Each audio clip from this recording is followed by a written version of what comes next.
तुम्हारे संवाददाता रुपेंद्र और साथी रितेश लगातार हमारे साथ जुड़े हुए हैं। रितेश, आप मंत्री कार्तिक कुमार के आवास पर ही मौजूद हैं। फिलहाल उन पर जिस तरीके के आरोप लगते हैं वो सफाई पेश करते हुए नजर आते हैं। सीएम नीतीश कुमार का स्टेटमेंट आता है कि उन्हें इस बात की कोई जानकारी नहीं थी, लेकिन सबसे बड़ा सवाल यह है कि आपराधिक छवि के लोगों को क्या वाकई मंत्रिमंडल में जगह दी गई है? विपक्ष लगातार इस सवाल को खड़ा कर रहा है, क्योंकि बेशक मामला पहले का हो, लेकिन आरोप अब कहीं ना कहीं सियासी सरगर्मियों को बढ़ा रहे हैं। अब बिल्कुल सही कहा प्रीति आपने। देखिए, सबसे बड़ी बात है कि विपक्ष का काम है राजनीति करना, वो आरोप प्रत्यारोप में रहेगा, लेकिन जो कोर्ट में मामले चलते हैं, जो कोर्ट में मामले जो सिद्ध होते हैं, उस पर राजनीति नहीं हो सकती है। आप उसे दरकिनार नहीं कर सकते हैं, क्योंकि अगर आप उसे दरकिनार करते हैं तो जाहिर सी बात है कि आप न्यायालय के सम्मान में ही बहुत बड़ी खता कर देते हैं। बात अगर कार्तिक कुमार सिंह की करें तो विपक्ष इसलिए आक्रामक है क्योंकि अगर दूसरा मंत्रालय इनके पास रहता तो इतनी हो सकता है कि हाय तौबा नहीं मचती, लेकिन कानून मंत्री ही अगर कानून तोड़ते हैं तो जाहिर सी बात है कि गंभीर बात है। और मामला भी कोई छोटा मोटा नहीं, अपहरण से जुड़ा हुआ मामला है जो साल 2014 में काफी सुर्खियों में आया। दूसरी बात अगर देखें तो लगातार अगर मंत्रियों की फहरिस्त दिखें तो चाहे सुधाकर सिंह हो या अन्य जो नाम हैं, उन पर गंभीर आरोप पहले लग चुके हैं, जिसको लेकर जंगल राज का जो एक स्लोगन दिया जाता है, विपक्ष ऐसे ही नहीं देता था, जो आरोप उन पर थे उसी को लेकर देता था। लिहाजा एक बार फिर से ये सारी चीजें रिपीट हो गई हैं। दूसरी तरफ अगर जेडीयू की बात करें तो जेडीयू में घमासान काफी मच गया है। जो हमारे सोर्सेज हैं जेडीयू के अंदर, उनका कहना है कि पार्टी में बहुत नाराजगी है। नाराजगी इस बात को लेकर है कि आनन फानन में फैसला मुख्यमंत्री ने ले लिया। सबसे नाराजगी इस बात को भी लेकर देखी जा रही है कि जो जातीय समीकरण होता है उसमें कहीं ना कहीं जो उच्च वर्ग है, जो फॉरवर्ड क्लास बिहार में कहा जाता है, उसमें नाराजगी है। ब्राह्मणों में नाराजगी है, राजपूतों में नाराजगी है, कायस्थों में नाराजगी है। तो ये भी, इसको भी टैकल करना महागठबंधन सरकार के लिए एक बहुत बड़ी चुनौती है। दूसरी बात, लेसी सिंह का नाम बार बार आता है आपराधिक घटनाओं को लेकर, उनकी छवि को लेकर, और अब उन्हीं की पार्टी की बीमा भारती ने उन पर गंभीर आरोप लगा दिए हैं। और शैलेंद्र, हमारे पॉलिटिकल एडिटर, ने साफ तौर पर बताया कि किस तरीके से कुछ दिन पहले आरजेडी ने लेसी सिंह के खिलाफ मोर्चा खोल दिया था, और वही आरोप एक बार फिर से उन्हीं की पार्टी की पूर्व मंत्री बीमा भारती लगा रही। तो जाहिर सी बात है कि इस बार आरजेडी से कहीं ज्यादा परेशानी जो है वो जेडीयू की बढ़ चुकी है, क्योंकि आपके पास उतने विधायकों की संख्या नहीं है। पार्टी में आपकी जो हैसियत है वो नंबर 2 की बन चुकी है। भले ही मुख्यमंत्री आपके हैं, लेकिन जिस तरह से पार्टी में आरजेडी का दबदबा देखा जा रहा है, जिस तरह से सरकार में आरजेडी का दबदबा देखा जा रहा है, कहीं न कहीं इस बात का मलाल जेडीयू कार्यकर्ताओं, बिल्कुल रितेश, लेकिन फूट कहीं ना कहीं जेडीयू में नजर आ रही है। देखिए, यहाँ पर फूट जो है सीधे तौर पर देखें तो जेडीयू में नजर आ रही है। रुपेंद्र, मेरा सवाल आपसे होगा, तमाम आरोपों की राजनीति भी मैं कहूंगी हो रही है, चूंकि अब विपक्ष इस मुद्दे को भुना रही है, लेकिन क्या आपको नहीं लगता कि अब तेजस्वी को और सीएम नीतीश कुमार को फ्रंट पे खेलना होगा, फ्रंट पे आके जवाब देना होगा?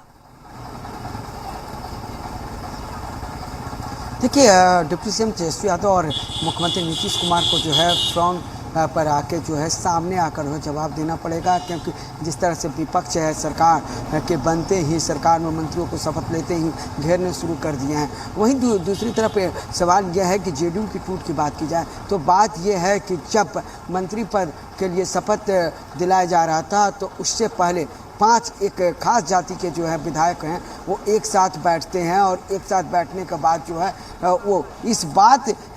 को कहते हैं कि हमें जो है इसमें जो है नहीं, उसमें से एक जो है एलजेपी से विधायक आए हुए थे और वो जेडीयू में शामिल हुए थे, उन्होंने भी अपनी नाराज़गी जताई, और जो है वो तमाम जो है गुटबाजी होती है, लेकिन वो फ्रंट पे आके जो है कुछ नहीं बोलते हैं। उसके बाद जो है बीमा भारती जो है एकदम जो है मोर्चा खोल देती हैं, और बीमा भारती जिस तरह से लेसी सिंह पर जो है ये तबातोड़ जो है बयानबाजी करके तबातोड़ हमले कर रही हैं, तो कहीं ना कहीं जेडीयू को जो है और सरकार को जो है घेरने में जो है जेडीयू के ही लोग लग गए हैं। और यही कारण है कि कहीं ना कहीं जेडीयू में एक तरह से देखा जाए, अगर मुख्यमंत्री नीतीश कुमार जो है अगर सक्रिय होकर,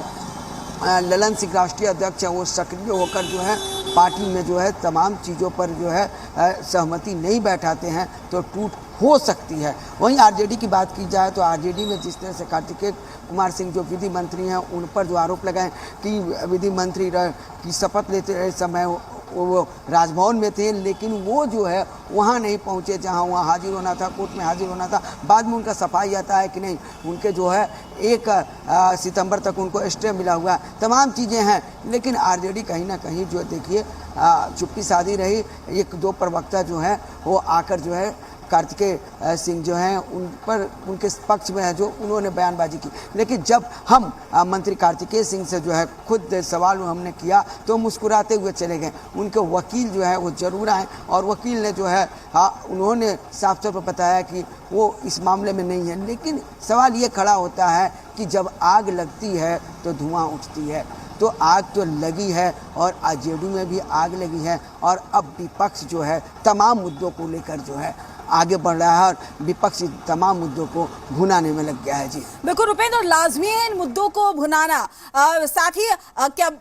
रितेश, मैं आपसे ये जानने की कोशिश करूंगी, जब ये तमाम आरोप लगते हैं, तमाम सवालों के घेरे में जो ये महागठबंधन की सरकार है वो निकलकर सामने आती है, बिहार में सत्ता परिवर्तित होते हुए हमने देखा है, कहा जा रहा था ये प्री प्लानिंग है और यही वजह है कि सत्ता परिवर्तित हुई। लेकिन क्या ये भी कहे कि आपने आनन फानन में मंत्री बना दिए, आपने आनन फानन में कानून मंत्री बना दिया जो खुद कानून को समझ रहा है, जिसके ऊपर खुद संगीन आरोप लग रहे हैं, शिक्षा मंत्री पर आरोप लग रहे हैं, तमाम मंत्री आरोपों के घेरे में हैं और आपने आनन फानन में शपथ दिलवा दी।